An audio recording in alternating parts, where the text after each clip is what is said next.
Hello po sa inyong lahat mga ka-crypto. Ako po si Pinoy Crypto Trader at sa video na ito ay atin pong pag-uusapan ang aking technical analysis dito po kay Toncoin ngayon pong December 14 taong 2024. Pero quick update lamang po tayo rito kaya diretso na po tayo sa pagti-technical analysis sa kanyang daily chart time frame na ito.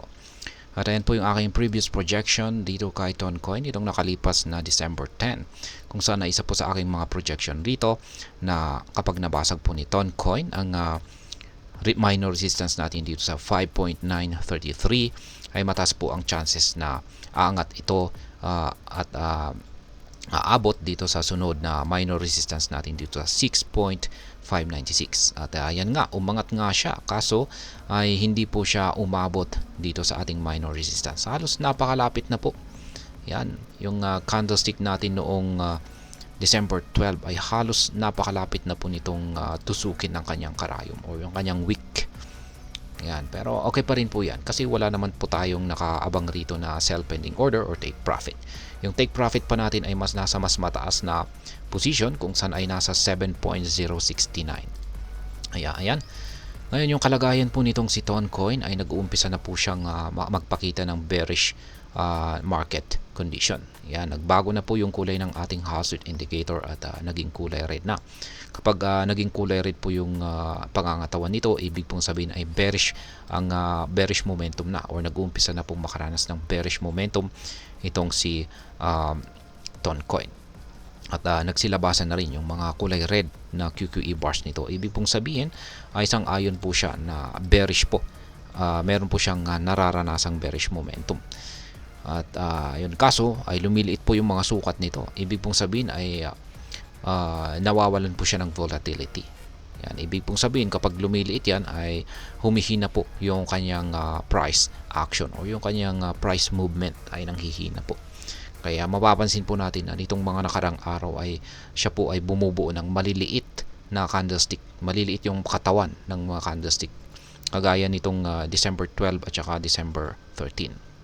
At mukhang ganun na rin ang kalalabasan ng kasalukuyang candlestick natin dito kapag patuloy po na ganito yung nabubuo na QQE bars natin dito sa ibaba. Kaya ayan. Ngayon ay yung aking update dito ay ayan, update po muna natin yung ating mga support at saka resistance dito. Ito na po ay nagsisilbing isang support. Yan, kasi napunta na ulit sa ibabaw ang market price ni Toncoin. Ayan. Ngayon ay meron po tayong nabuo rito sa ibaba na isang ayan, gamitin natin isang trend support na rin po yan. Ayan, isang trend support. Kaya ayan po. Ngayon ay yung aking analysis dito ay mukhang sa mga paparating na araw ay mukhang magpapatuloy po siya sa kanyang consolidation dito. Yan, magko-consolidate po siya dito sa ilalim ng ating minor resistance dito sa 6.596 kasi wala po siyang gaanong sapat na volatility para magbasag ng mga harang. Ayan. Pero sabihin natin na kung sakaling may isang balita, sabihin natin ay isang may magandang balita na nangyari or may kaugnayan dito kay Toncoin at nabasag niya yung ating minor resistance dito, possible po na aakyat siya dito sa sunod na resistance natin dito sa 7.069.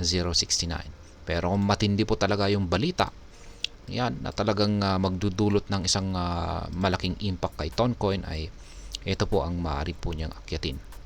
Maaari po siyang umakyat hanggang dito sa sunod na major resistance natin na 7.694. Yan, pero sa ngayon ay yan muna kasi nandyan yung nakalagay. Dito po kasi nakalagay yung ating sell pending order or nakaabang yung ating target dito. At ayan, kung sakaling babagsak naman po siya ay ayan, kung babagsak po siya ay kailangan po niyang basagin yung dalawang magkatabi or magkadikit na mga support natin dito. Ayan, isang trend support at saka minor support dito sa 5.933. Kung mababasag po ito ay babagsak siya, pero muli pong may sasalo sa pagbagsak nito na isang minor support dito po sa presyong 5.511. Ayan. Pero yung nakabang po na buy pending order natin ay dito po sa 4.996. Ayan, dito po tayo handang bumili kung sakaling magpatuloy po sa pagbagsak itong si Toncoin. Ayan, ayan. Ayan po ulit.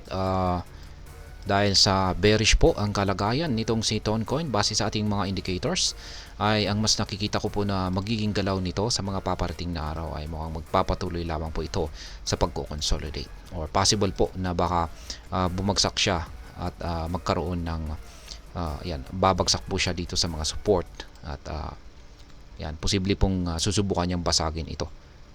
Kaya yan po ang aking nakikita na maaring galaw ni Toncoin sa mga paparating na araw.